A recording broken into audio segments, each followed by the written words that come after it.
what are the motivations that actually create change in someone? And what are the things that stop them from making change? Because people would hire me and pay me a couple $1,000s to create a financial plan. And then in 3 to 6 months, they would call me back and say, okay, I haven't done anything, or I'm really still stuck, or there was always something that kind of came up. I just started to realize that a lot of us have some form of money trauma, which I know we're going to talk about.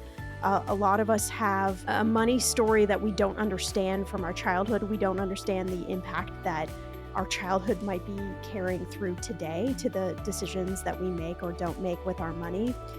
And also that, really honestly, even people who had a ton of money, you would look at them and say, there's no way they have any fears around money. And they do. They have mountains of fears the way a lot of the rest of us do.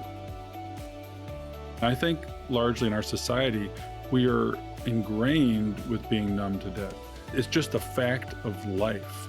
The credit card debt problem, the student loan debt problem, the personal loan debt problem. You can afford a car if you can afford the payment. And we just carry this, and we don't necessarily realize what kind of a burden, how we are enslaved to the system, to the financial services industry, and we do it, and then we're all of a sudden locked into a 40-year career, and we can't retire early. Welcome to Catching Up to FI, a podcast on mindset, money, and life for late starters of any age on their journey to financial independence. I'm Bill, and I'm a late starter. I'm Becky, and I'm also a late starter, and we're your hosts. We're here to help you with your journey to financial independence, no matter where you're starting from. We're going to talk to experts, other late starters, and explore topics related to our mission. Join us as we catch up to FI together. Hello, and welcome back to Catching Up to FI. I'm Bill Yount with Becky Heptig, and today we're talking to Shannah Game. Shannah is a certified financial planner, entrepreneur, author of the Money Mindset Journal, speaker, and the host of Everyone's Talkin' Money podcast. As a serial entrepreneur, she's always been intentional about setting herself apart from the pack. In her early 20s, Shannah created the nation's first student film festival, which helped hundreds of undergrads get jobs in the entertainment industry. She eventually sold the festival to a top Hollywood executive and went on to a successful career as a certified financial planner, financial literacy professor, and public speaker. But the creator in her never went away. Over the past 7 years, she's been able to help alleviate suffering, stumbling blocks, and anxiety around money for millions of listeners. I believe she just crossed 25 million downloads on her podcast, so congratulations. Shannah says it's been one of the most fulfilling things she's ever had the pleasure to do. Shannah, welcome to Catching Up to FI. Thanks so much for having me. I'm so excited to be here. All right. Well, we like to start up with the introduction is not that extensive. We want to hear a little bit about not just your money story, but your story in general. Can you take us back and take us through your evolution to all of these interesting pursuits? Well, I never thought I would be the host of a money podcast or be doing what I'm doing now, certainly. But I tell people I've been an entrepreneur, I think, since I came out of the chute as a little baby. I've always loved ideas, and I love stories and helping connect people. And so I started a film festival when I was in college, ran that for 5 years. And after that, I was pretty perplexed of what I was going to do. I went and got an MBA, and I thought, what do I do with all these weird set of skills that I have? And my father had been in the financial industry his whole career. And he said, I'm kind of bored. He had a small financial firm, and he said, why don't you come work with me? And I thought, okay. And it was great. Day one, I was working with people who had $100 million plus estates and really got to kind of cut my teeth and see how similar we really are when it comes to money. And regardless of how much money someone makes, we all have pretty much the same hangups and worries and fears around money. And started my podcast back in 2015. And again, had no idea that people would actually tune in and listen to me talk about money. And so it's been a great journey, and I love what I do, and I love being able to help people really dive into the behavioral side of money, which I feel is the missing link when it comes to traditional financial planning. Oh, I agree. There's so much to handling your money besides the math. And a lot of times, especially those of us that have more of an engineering kind of brain, that's where we want to go is the black and white math, but there is so much behind it.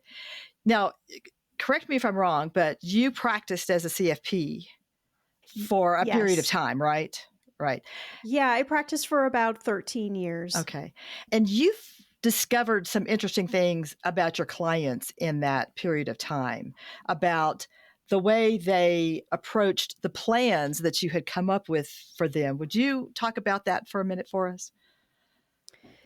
Yeah, I realized really early on that, again, regardless of the amount of money that somebody made, my role was more of a therapeutic role than it was actually a planner role. I mean, the plan was the basis of what they hired me to do. But what I really started to realize is that, or I should say, what really started to interest me was what are the motivations that actually create change in someone, and what are the things that stop them from making change? Because people would hire me and pay me a couple $1,000s to create a financial plan, and then in 3 to 6 months they would call me back and say, okay, I haven't done anything, or I'm really still stuck, or there was always something that kind of came up. And so what I really realized was it wasn't really just about the numbers on the piece of paper. It was really about the subcontext of what was going on in relationships. And I did a lot of work with couples.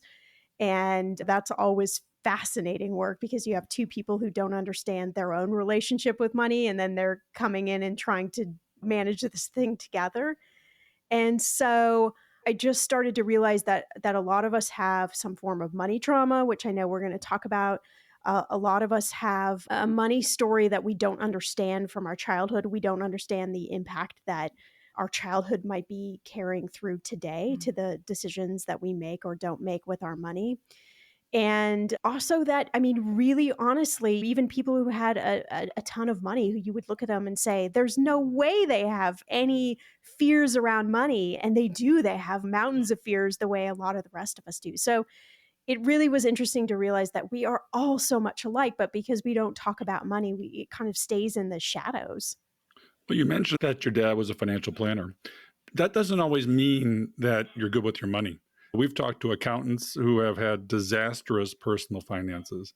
And so you grew up in ostensibly the perfect environment to learn about money, manage your money. Is that how it worked out? Or did you have money traumas as a young adult too, or young child? Yeah, it would have been nice that it worked out really well. It didn't. It was interesting. I think back my own childhood, and there was very much an air of perfectionism.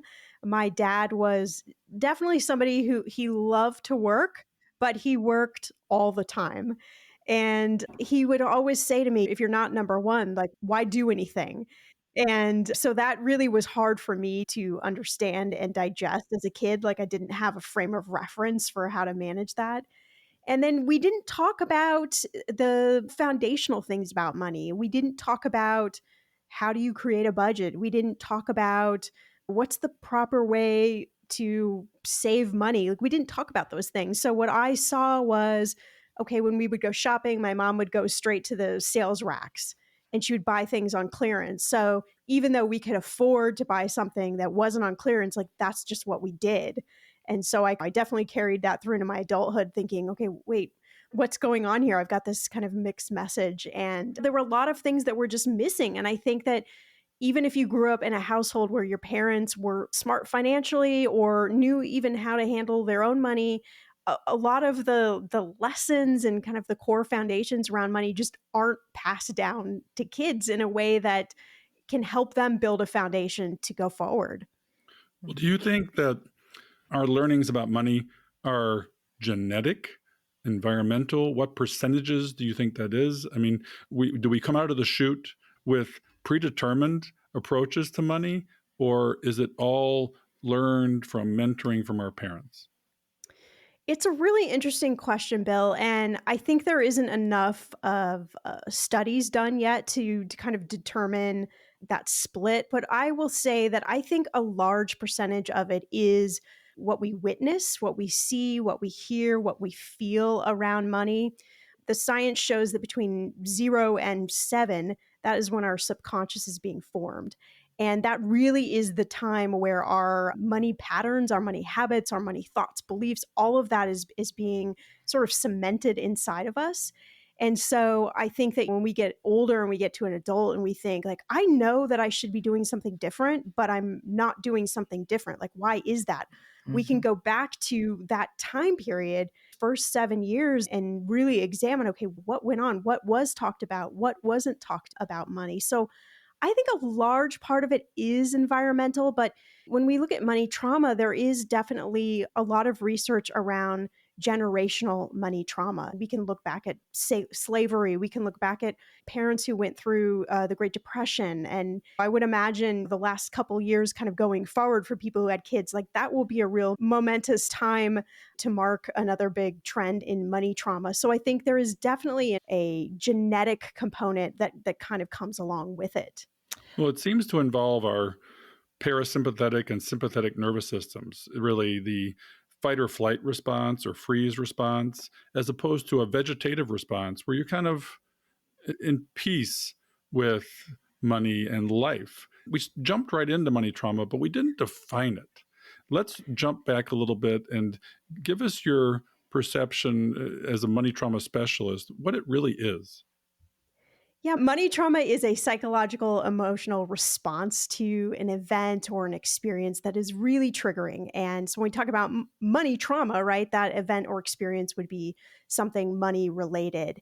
And I say that money trauma is really something that is felt, right? You feel it in your body. And I think that's why it's hard for a lot of us to identify it, but it really is a somatic experience. So what I'm talking about is if when you go to look at your bank account balance, if your heart starts racing, or maybe you start feeling tension in your shoulders. A lot of people even feel tension like in their knees and their ankles, right?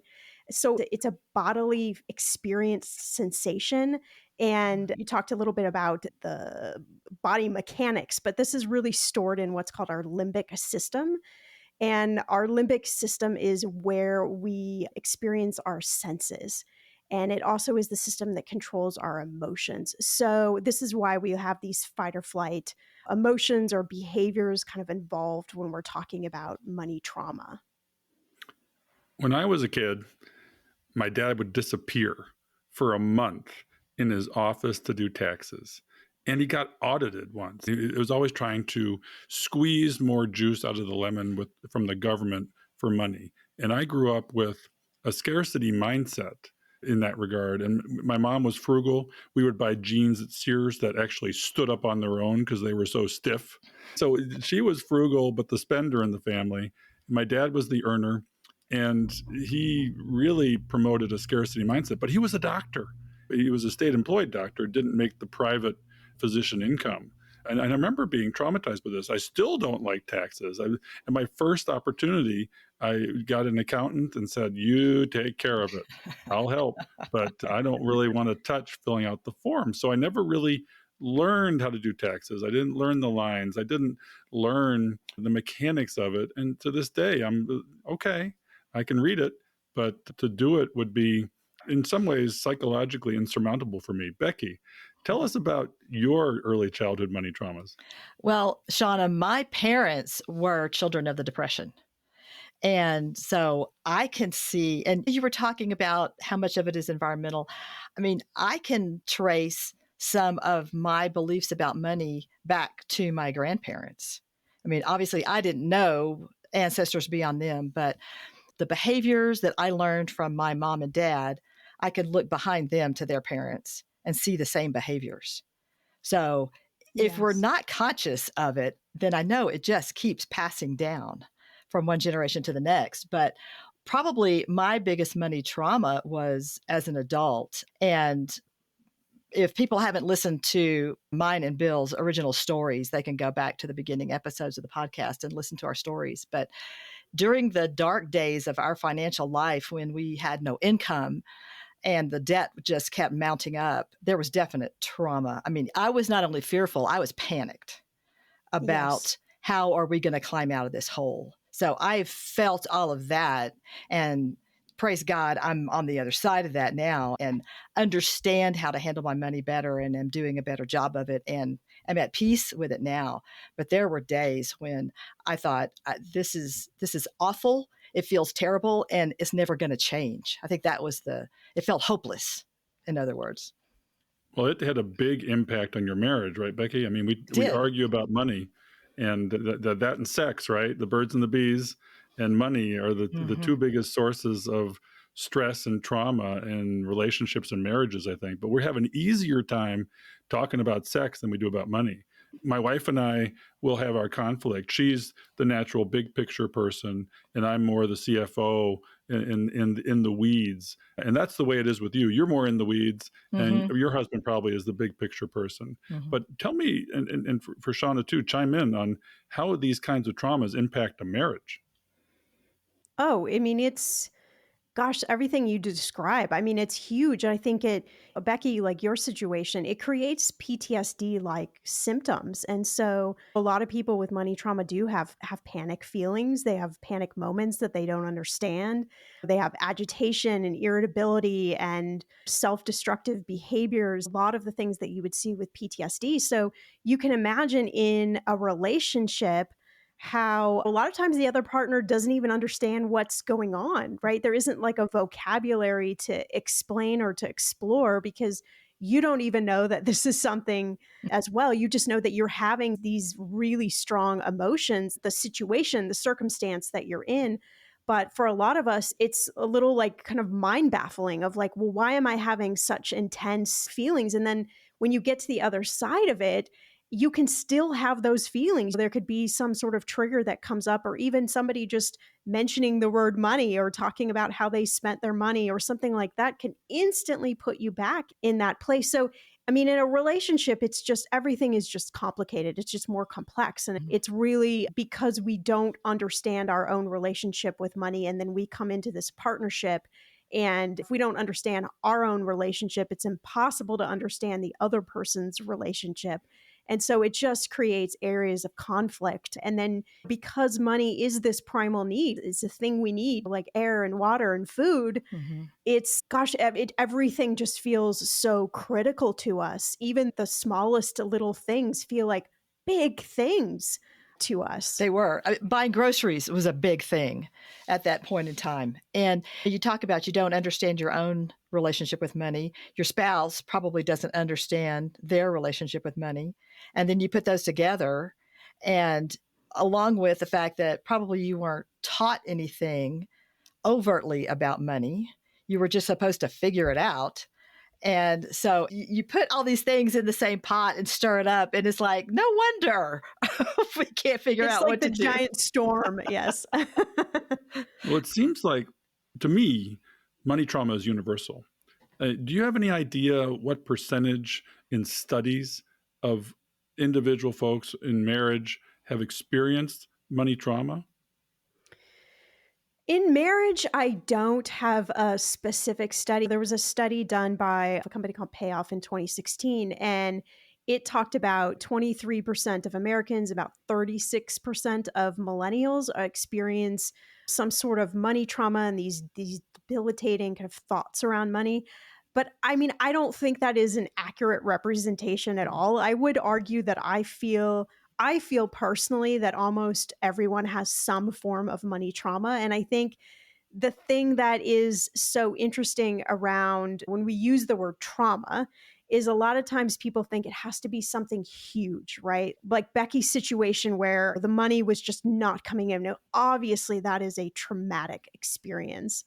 But there's a lot of ways that trauma shows up that you might not be sure, like, can I really label that as trauma? So I think that we even look back to our childhood, right? So some of the beliefs that our parents had, some statements that they had. Everybody has like this phrase that their parents said, like, money doesn't grow on trees, something that seems very gentle, but it manifests in us as some form of money trauma because it sort of keeps us in a box or a frame of thinking that is detrimental to taking the money steps that we need to live the life we want to live. So even things that feel very small actually could create some sort of money trauma in you. So when you're looking at that in terms of a partnership, a relationship, a marriage, I would argue that I feel almost every person walking on this planet has some form of money trauma. It's to different varying degrees, but there's definitely damage that is there that we just don't really understand.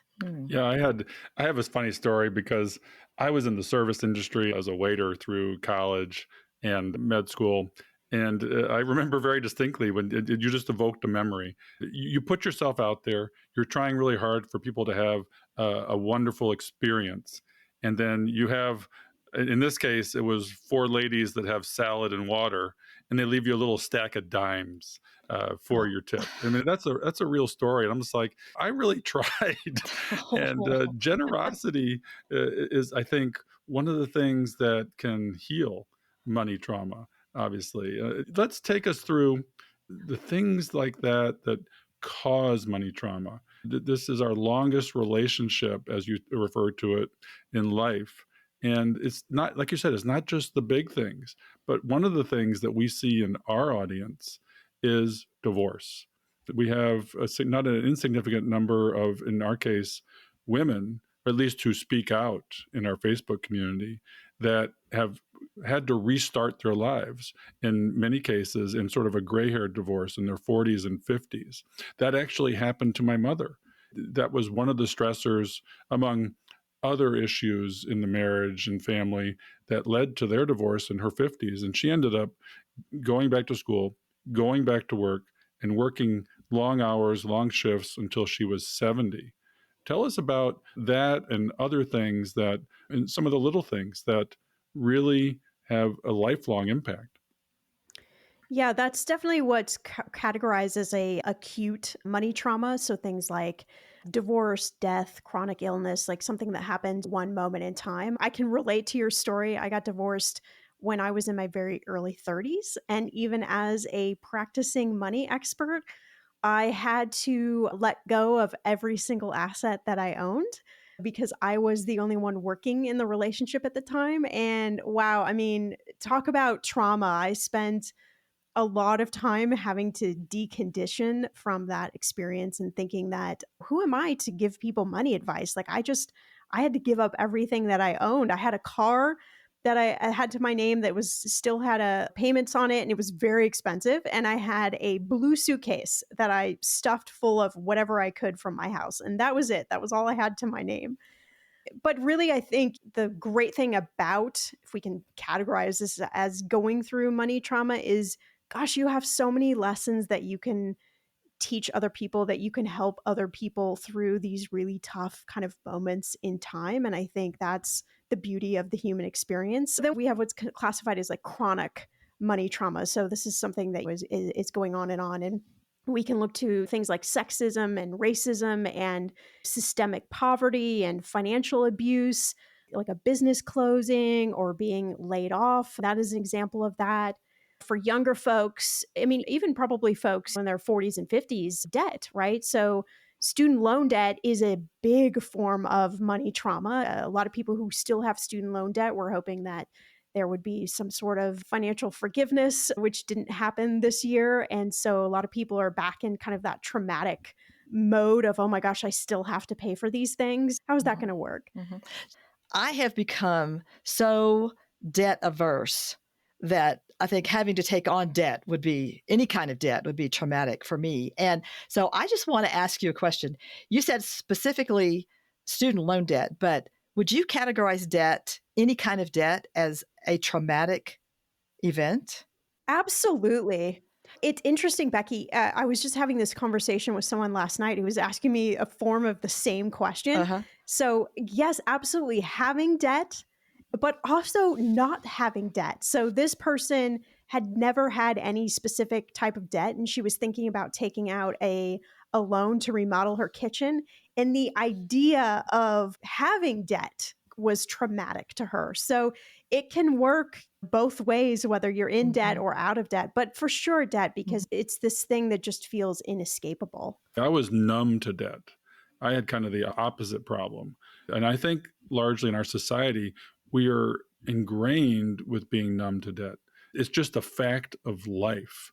the credit card debt problem, the student loan debt problem, the personal loan debt problem. You can afford a car if you can afford the payment.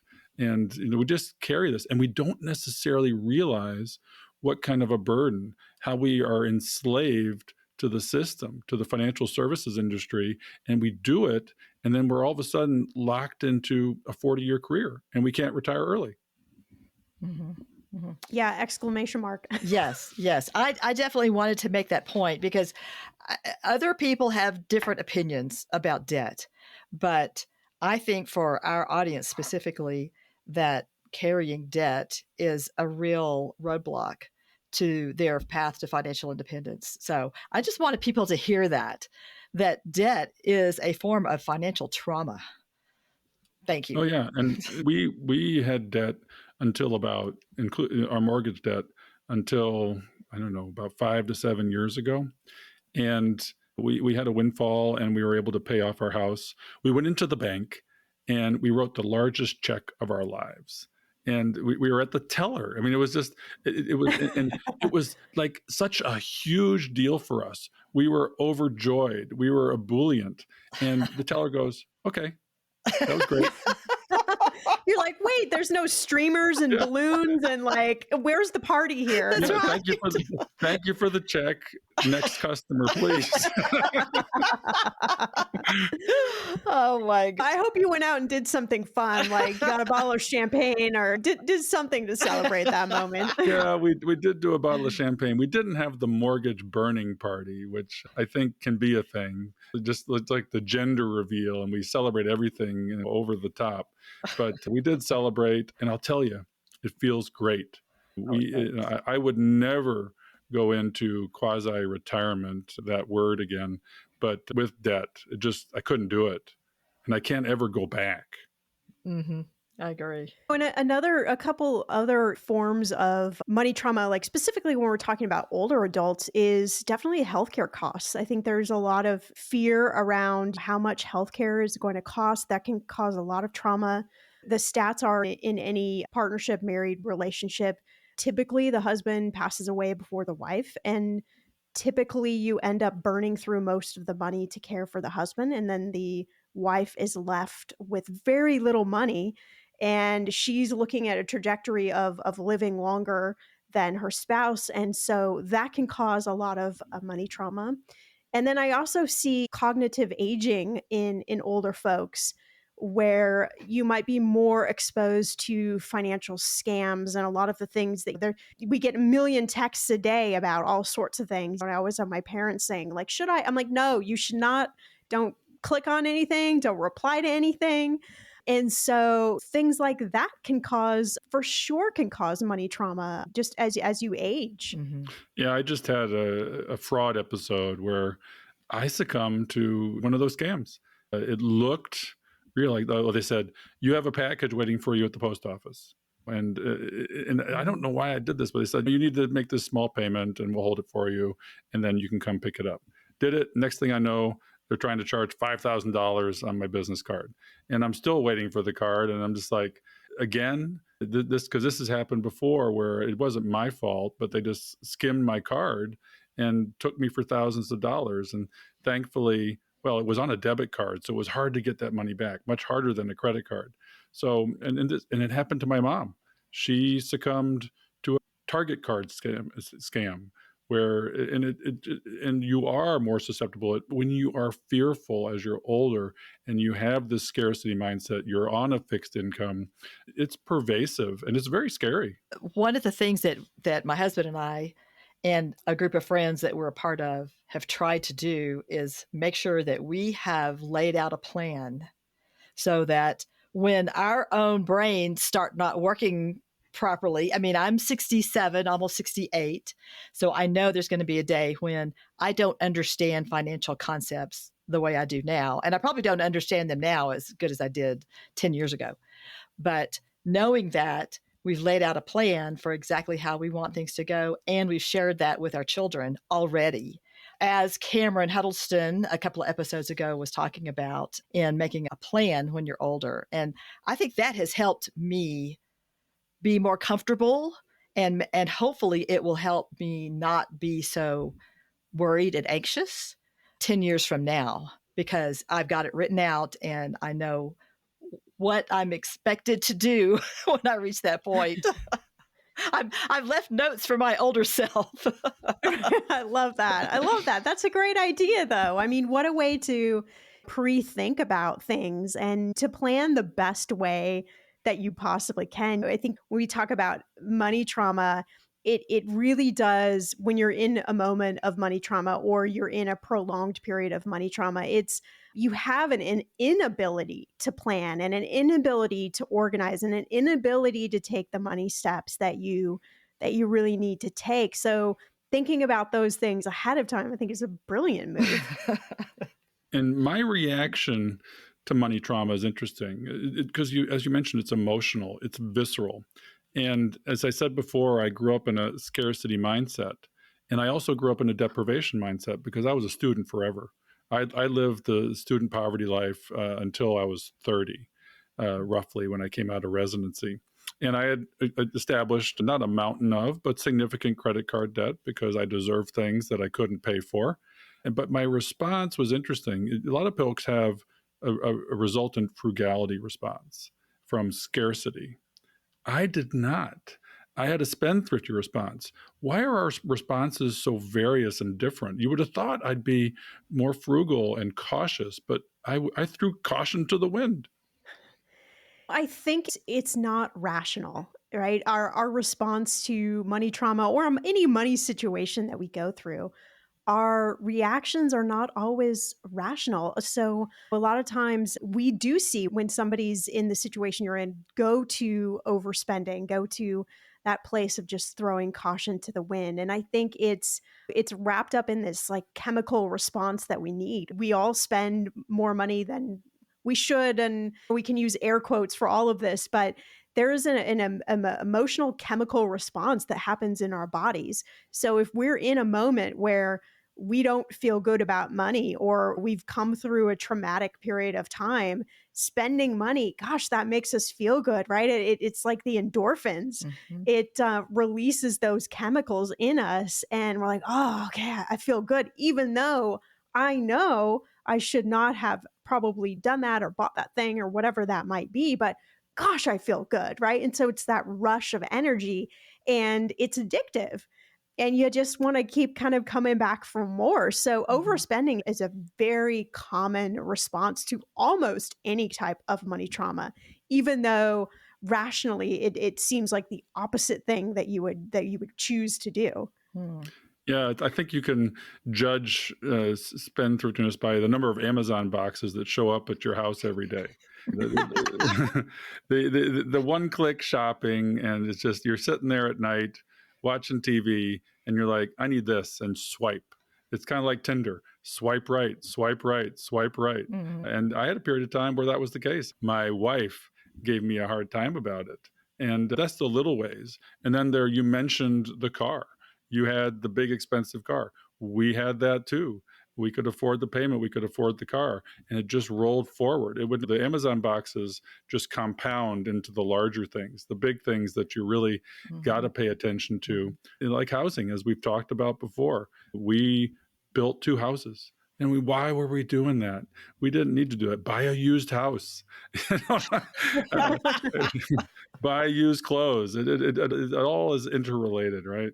Mhm. But Bill, you said scarcity thinking, especially from your childhood. And I think that's something that we all can relate to. And it makes sense. We live in a very scarcity driven society. The financial system has been created based off scarcity. So it's almost impossible to not have a scarcity mindset when you're thinking about money. So I think it's really easy to get caught up in things. And I think this comes back to a lot of things that I talk about when people say, well, like, what can I do? And I come back to things like journaling and writing and spending time to think about your money journey and really have this awareness of what is actually the vision that I have for my life? Like, what are the things that I actually Mhm. want? What are the things that Mhm. matter to me? How do I actually want to spend my money? And I tell people, your spending, it tells a story of you. It's the story of you. Is it telling the story that you want it to tell?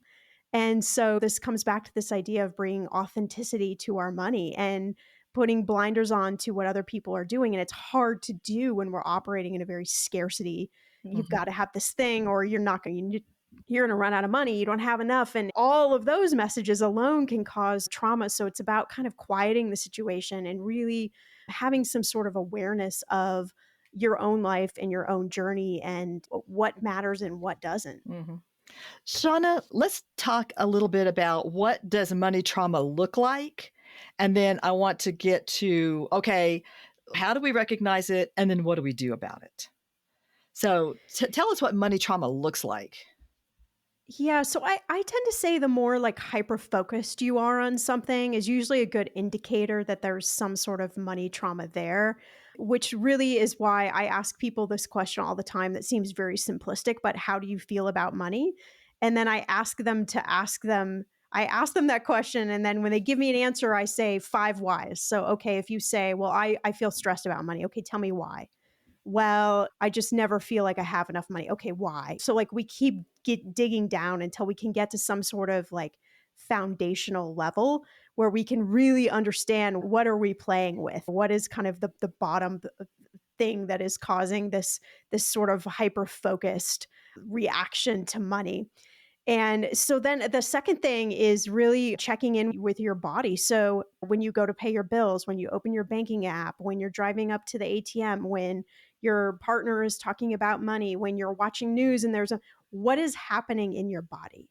Are you noticing that certain people or certain places are triggering a response in you? That's usually a good indicator that there is some sort of money trauma that exists in those particular circumstances. Okay, what is that? It could be for a lot of people, it's a specific person. Maybe somebody in your life has criticized how you spend and save money. And so anytime you're around that person, you're in like a very hyper vigilant kind of mode, even if money isn't being discussed, right? Mhm. So I think we have this nature about us where we tend to be detached from our bodies. Bill, you're a doctor, right? So you're all about like the body and what's going on. So being reattaching ourselves to what's going on in our bodies and also powerfully, what are we thinking? Like, what are our thoughts telling us about money, about debt, about the situation we're in, right? It starts to give you a lot of clues. So we talked about overspending. Overspending is a way that we kind of counteract money trauma or we see it played out. The flip side of that is not spending enough money. And this is something where a lot of women actually fall in this category where we're just so fearful of making the wrong choice that we actually make no choice. And so I worked with a lot of women who made very good money and they would have hundreds of thousands of dollars sitting in a checking account. When there was just this fear of investing that money or fear of making the wrong choice. And so they just wouldn't do anything at all. You could have codependent behavior. So even if you are fully capable of making money decisions, but you are codependent on somebody else for them to handle everything and for them to make all the money decisions. And then just avoidance, right? So just completely shutting down when any discussion around money or anything around money comes up, you just shut down. You don't look at your bank account, you don't know how much you're spending, you're just going to avoid it altogether. So those are kind of the four main ways that we see money trauma kind of played out. I'd like to mention the avoidance thing. I mean, that was a coping mechanism for me. I Mhm. never learned how to partition my paycheck. And I got my first big boy paycheck, and the impulse was to spend. It was not to save. I didn't have the right sequence of events, habits ingrained in my brain. And then what happened was I avoided it and we got busy with life. We had children, we had twins, we were instantly overwhelmed. And the focus, since I didn't have that basic foundational approach to money, I just avoided it. And it Mhm. carried forward Mhm. for 20 years. 20 years. It's just that one critical decision. I mean, it's like somebody pulling you aside when you're a young person and say, max out your 401k, save first. And that's all you got to say. If somebody had just said that to me, it could have completely changed my life. And avoidance led to this catastrophic trauma wake up, just like Becky had. And it seems like just such a common story for our audience. It was unbelievable to me that 20 years passed in a blink of an eye and we hadn't saved and taken care of ourselves for retirement. Did you see that a lot? Oh, I did. Oh, Yeah. yeah, I can agree with both of you. Absolutely. Mm-hmm. But I think interesting when you bring this up, Bill, too, because even if somebody had pointed that out to you when you got the big boy check, right? We could flip a coin on this, but like, would you have actually made that I choice? wouldn't have. I know that for sure. Yeah, I think the answer is you probably would have made the same set of choices that you made. And I think this comes back to everything we're talking about: mindset, money trauma, relationship with money, and all these things that we just don't understand. And so we pick an impulse that feels good to us at the particular point in time. I mean, if all of us, when we turned 20, somebody like magically 21, somebody magically pointed to us and said, "Okay, right now, how much money do you have? Put it in a retirement account, like right now, and keep doing that." Like if someone would have just automatically like programmed that into us, think of how we would all be so set up. It would be ridiculous. That's right. Well, I'm doing that with my kids. Of And, that. we're trying to subvert generational money trauma. And I'm very proud to say that my son just opened dove into his first 401k. And we looked at the plan together. We realized that it was a really crappy plan. It was a large organization that still charges 12(1)(b) fees and front-loaded fees on all their proprietary funds that are their own indices. Luckily, they had target date funds. Not the greatest for a young 20s person. You want to be, I think, 100% equities. But we got him locked in, and I said, maybe he knows after reading a book or two from me that he needed to get his free money. He needed to, at least in this bad fund, put aside 5% there and then max out his Roth at the same time. And as we were stumbling through his money and working through this, he was extremely grateful. It's like, okay, for holding his hand through this, because it's overwhelming. You try and dive into this and look at it, you immediately go into avoidance. It's like, this is too much. This is absolutely too much. And we also had to make sure that even though he was investing regularly in his Roth, that it was actually getting invested and it wasn't sitting in his settlement fund, because you could make that mistake for in perpetuum and not realize that, oh my God, I'm not taking advantage of compounding at all. So there was all these little things. And one of the other things we realized too was all of a sudden I saw this in his checking account, a credit card bill for a significant amount of money, 3.5% of his pre-tax income. And I'm like, that's a huge credit card bill. What happened there? Let's talk about a budgeting app. And I made a recommendation. I say, this is like a utility. This is like electricity, a budgeting app.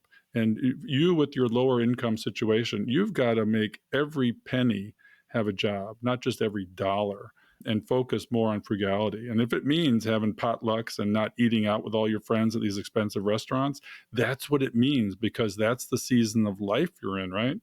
Mm-hmm. I love that story too. And I think the brilliance, Bill, of why this probably worked so well is that you are money aware. Like you have done the work on yourself and you have explored these concepts and worked on your relationship with money. And so you come to that conversation with this openness and I think this place of, gosh, just maybe like calm clarity around money that a lot of probably our parents didn't have that position if they were ever talking to us about money, because a lot of them didn't understand what was going on with money as well. So I love that you share that story, because I think it shows that you were able to understand enough about yourself to be able to talk to your kid about, rather than saying like, you have to do this and this, rather than it being an order, it was really coming from this place of kindness and gratitude and grace. And I think that's probably why it worked so well. Mm-hmm. Well, he wanted to sit down because it was overwhelming. And I'd been known as lecture daddy. They did not want to hear about money. You can make as many speeches as you want. And just like you said, for me, is it going to change your behavior? Is it going to change your habits? And when I woke up and learned that saving first was the only way to do this, I get excited about it. A paycheck drops in my account, and the first thing, I mean, you want to automate it, but in my case, I can't because of the account. And I have to, the first clicks I make are maxing out my 401k. and then the waterfall into savings. And it's gamified. And I'm like, I have this habit now where I get nervous and fearful if I don't do it. It's exactly the opposite of the way I lived before. I flipped the script, and that's what our audience is trying to do. They're trying to hear that, yes, they can do it. It can be done in 12, 13 years, just like Becky did it. And all you got to do is flip the script, right? You made me think of something just now, Bill. We talk about the dopamine hit you get when you buy something. And I was like Bill, when I got out of college, I had lived with deprivation mindset. And so I became an overspender also. It's like, yeah, I've got some money. I'm going to have some fun. But now I'm such a money nerd that I get the dopamine hit when I could put something in savings, or when I look at my Vanguard accounts or whatever. But that's great. Like, you've retrained yourself. You've retrained that thought process around like what a dopamine hit is, right? And you decondition. You're like, okay, now this is the dopamine hit now. That's right. Oh, and Shannah, this reminds me of a story I heard you tell about ATM receipts. Can you tell us the ATM This story? is a famous story. I tell everyone, I just hated ATM receipts. I am the type of person where my brain, obviously, probably for the work I do, works really well with numbers, but it works in the inverse, like for me personally, because I can look at an ATM receipt and I can see, oh, I have X amount of dollars in my bank account, and I start subtracting out all the things that I know I have to pay. And the train wreck of the story gets me to a place where I have $0 left, no more money's coming in, and I'm suddenly going to be sleeping on the street. Like, that's just the train wreck that just automatically, I mean, talk about money trauma, the automatic kind of train wreck story that happens for me. And so when we used to go to the bank, I would drive up, get the ATM receipts, and I learned how to make origami. And so I would fold each ATM receipt into some mangled like origami shape and just shove it in my wallet. And then after a week or so, however long, I'd take those out and I'd throw them in just an organizing thing on my desk, and I would never look at them. I mean, there was so much fear I had, and it was completely irrational because I knew there was money in my bank account. So there was nothing rational about this experience. But when I was going through my divorce, I remember the first time I pulled up to the ATM after I had separated, and I thought, okay, I was the third car in line. And I gave myself a pep talk. I'm like, okay, like this is the moment. I help other people do this all the time. This is the moment for me. I'm going to get that ATM receipt and I'm going to look at it and I'm not going to fold it up. And it was a really hard moment. I mean, I negotiated with myself as I got up to like the second car in line, and then I got up to the first car. I'm like, well, maybe I do it next time. Like, it doesn't have to be this time. I think, no, okay, I have to do this. If I'm helping other people do this, I have to do this for myself. And so it wasn't an immediate fix. I mean, there were still some origami shapes that happened after that, but that's just how this stuff works. It affects all of us. Yes. Hopefully the hilarity of that, like you can see yourself kind of in that own experience with money. Yeah. So let's ask ourselves some questions. When we get into our internal sense of this is who I am, this is my why, what questions do you ask yourself to figure out that, yes, I am suffering from money trauma? Well, the first question is, do you have intrusive money thoughts that kind of keep going through your head while you're at work or while you're asleep? Like, are you waking up in the middle of the night and you're thinking about something about money? What are those thoughts? Like, what are they? What are they about, right? This comes back to our like asking 5 whys and trying to dig down to the surface. Do we overspend? Yes, no, and why? What is prompting us? Is it that we're feeling empty inside and the overspending is like filling us up metaphorically? Why are we overspending? How does underspending or overspending, how does that show up in our life? Does it influence our interactions with people? Like, when we're around a certain person, do we tend to overspend or underspend? What is going on in those situations? So don't ever overlook that a person or a place can actually influence your spending, saving behavior. Those two things are very, very critical for a lot of people. We can also look at like workaholism, right? Do you excessively work to be able to like fill a need, not only just practically financially, right? But you're also trying to fill some sort of void that you feel.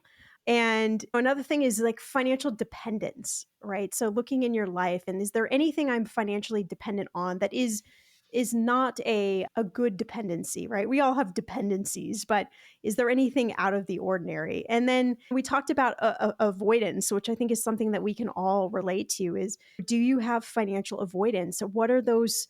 What are the things that are causing you to avoid certain things? Like for me, my ATM receipt was complete financial avoidance. Well, what was that about? Like, where did that story come from? Where did I feel like I was going to look at an ATM receipt and then I was going to have to sleep on a street? Like, how did I make that thought connection in my head? And what's the story underneath that? So I think those are some questions to think about. And also just coming back to this, being really observant of your body and your thoughts. So when you're in specific situations and you feel something, of just pausing and noticing, okay, where I'm feeling this in my shoulders are getting really tight. Like, what is that about? Like, where does that come from?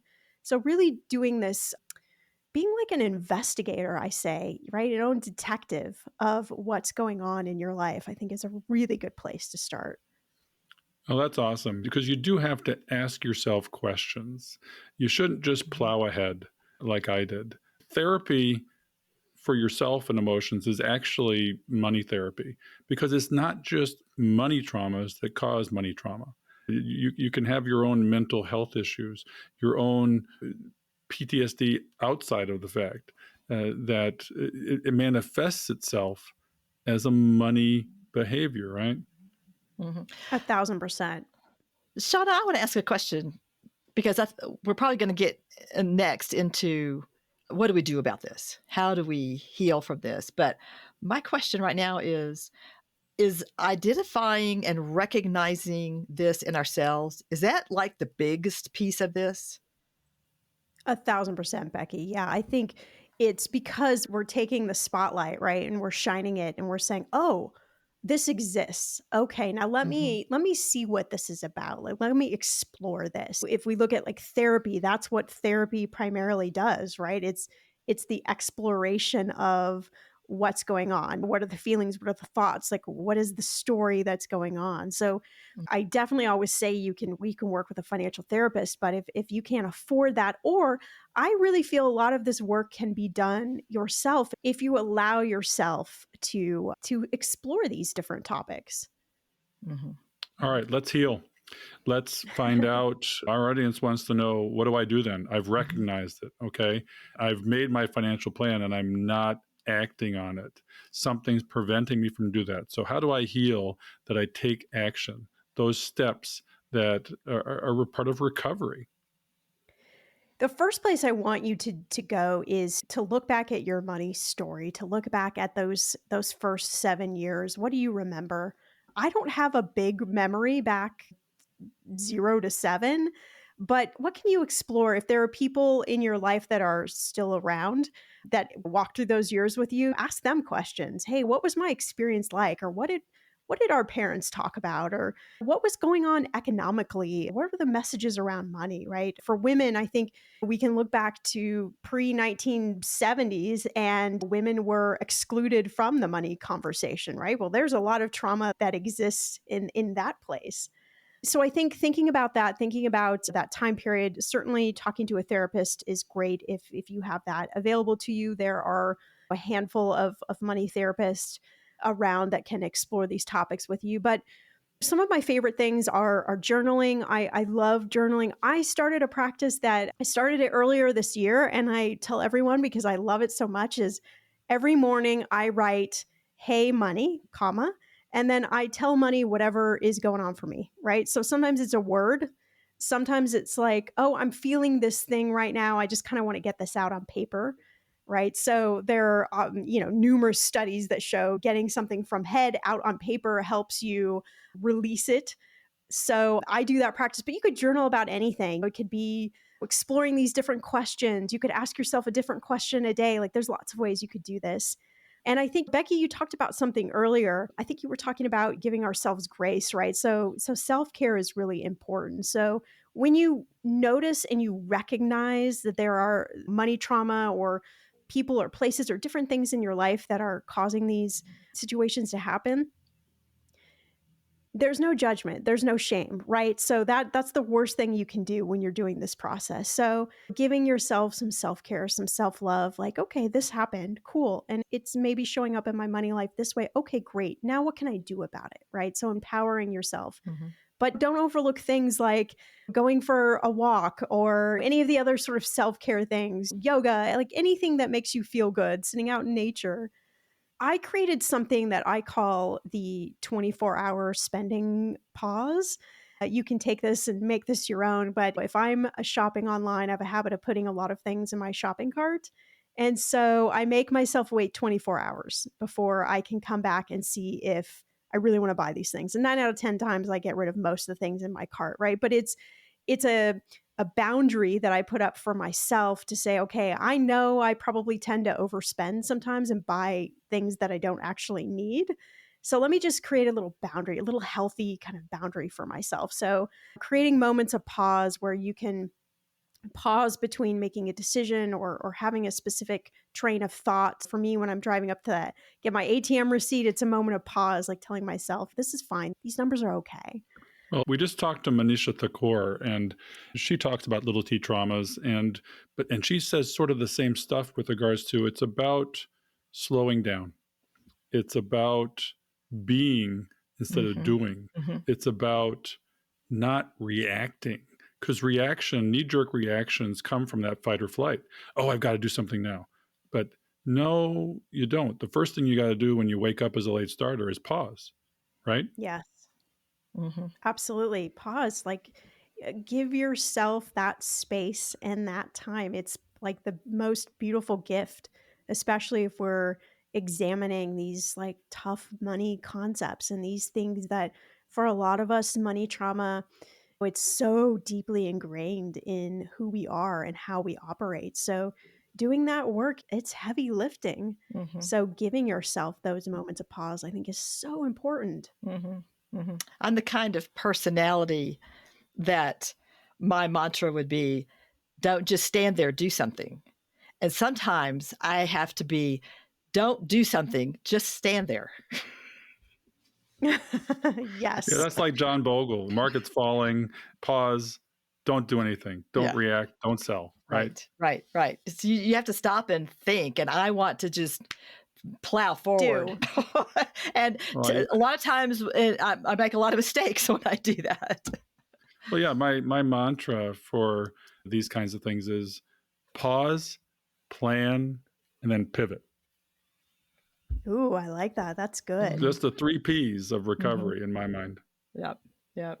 And I like your journaling idea, Shannah. I've probably about 5 years ago, I started journaling, and it's so meaningful to me, and nobody else sees it, but I can put all of my feelings down and my thoughts, and it just is so cathartic, I think, to write them out, because that process of writing, you're processing it in your brain rather than ignoring it. And I found that's very helpful for me. Well, Shannah, we're coming to the end of our show, and I think we've covered a lot of mindset topics. I really think that this is the game changer. Yes, the 20% where you get your math together and then get your habits straightened out and then work the plan. That's the easy part. We've been talking about the hard part today. And the fact that you're focused on this and we're getting this message out there through you is awesome. So I want to thank you from the bottom of my heart for being on the show with us and taking us through the hard stuff. Oh, thank you for having me. I mean, I love talking about this, and I think what you're saying is so right. Like, this is such an important piece of the journey that I just love that I'm able to bring these conversations to more people. And Bill, in a recent episode, we talked to Manisha, like you mentioned earlier, and I think these two topics dovetail together so well. They're not talking about the math of personal finance, but we're talking about the emotional and the structural and all the other pieces that go along with that. And so I think these two messages are so well timed together. Well, Manisha talks about Money Zen. That's the title of her book. and getting through it. We actually did it backwards. We talked to you today, and your episode will probably come out after hers, but that's okay. It does all interrelate. And we do want to reach a place of abundance as opposed to scarcity. We want to reach a place of peace with our plan, because the plan isn't just the 13 years to retirement. The plan is for life. It's through to the end of life. And it's not just about that focus time of frugality and focus on the money. It's about planning for the rest of your life. It's about understanding yourself so that you can have a healthy financial life. And thank you today for helping us learn how to have a healthy financial life. We look forward to talking to you again soon. Thank you so much. We hope you've enjoyed this episode of Catching Up to Fi. We would appreciate it if you could leave a 5-star review so that our message can reach others. We are not lawyers, financial advisors, accountants, or tax experts. Please consult your own professional advisors before making any important decisions. Our content is for entertainment and education purposes only. We'll see you next time on Catching Up to Fi.